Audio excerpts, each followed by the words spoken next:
Ronan O'Gara. What more can you say about this guy?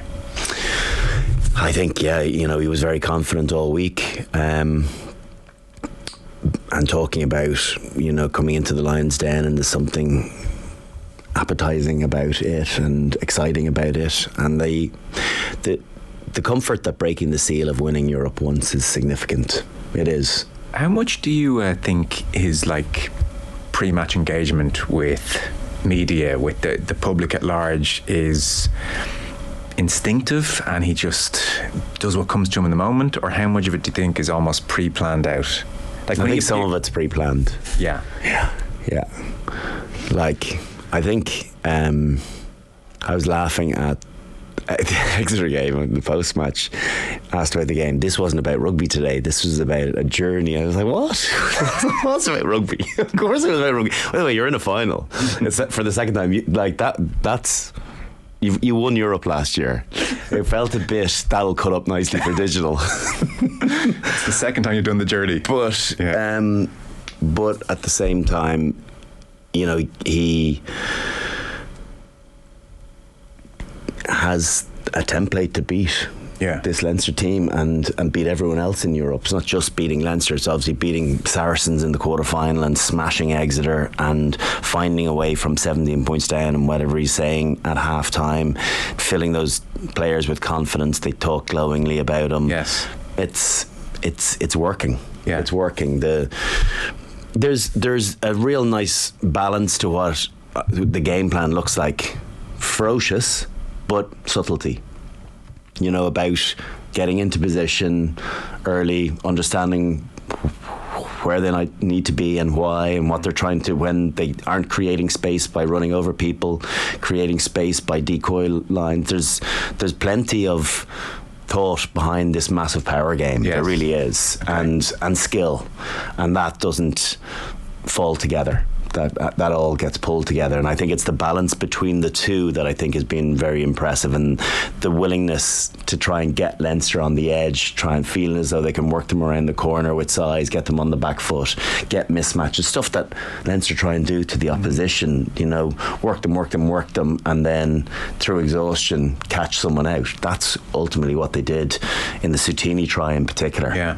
And detail, work rate and detail. There's nothing quite like the two of them as a combination, and it's the small things. That Sazi moment for me encapsulates what good teams do well and other teams don't know why they're not in finals. Because it's that creates the opportunity for another guy. And his teammates will go that line. Yes. And not many people watching they'll go, oh, great hands from Hastoy, or Skelton's offload in the build up to it, or Soutini, wow, he's playing brilliantly, he's running that one in. That's all about Sazi. And those moments when your workhorses are delivering in key moments, it allows your X factor to pull it all together and do their thing. And it's a terribly overused word, of course, but culture. He has built the tightest group.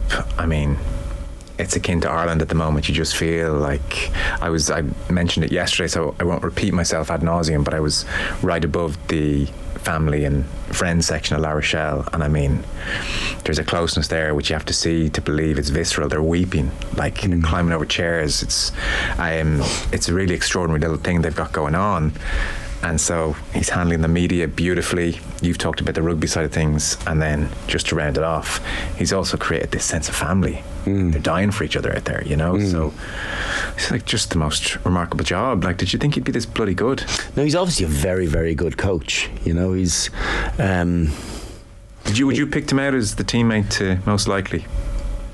I think Paulie might have something to say about that just now. I think there's two coaches that are vying for greater honours coming down the line. I think what the job that Paul O'Connell's also doing in Ireland is probably more under the radar because he's not head coach, but I think he's doing a phenomenal job. Rog as a head coach on the club's scene on a Northern Hemisphere case, I think I thought he would be a good coach, but he's a popular guy with teammates that have played with him, sometimes he's misrepresented by himself, but and putting that, it wouldn't be necessarily everyone's cup of tea, but yet those that know him are really endeared to him. Yeah. So he's done something very, very special and built a huge reputation, and there's no doubt that international recognition is coming next by doing that. And what everyone is watching from outside in, they're kind of going, this guy must be doing something right. Well, and I mean, the English media are enthralled. Like every time he's on BT, he goes viral. Oh yeah, and they love it. And listen, that's also he's like going, viral. Yeah, he's already writing the stuff for next year. No, and that's but like that is part of being a great coach. So I mean, yeah, the point's been made, and we've made it a few times. Like, he was linked with the English job last time around. If Andy Farrell keeps doing a great job, the Irish job's not coming up anytime soon. It's going to be interesting to see what kind of a hurry Ronan is in to manage at international level, and if he's in a big hurry, well, then he won't be managing Ireland first, and that's going to be a whole bag of interesting. But sorry, not to crystal ball it, but I do not see how a situation where Rog is going to be managing Ireland before Paulie. Paul's next. Yeah. In my eyes, I think that progression piece is all important to teams, and definitely from an international point of view, particularly if you've had success.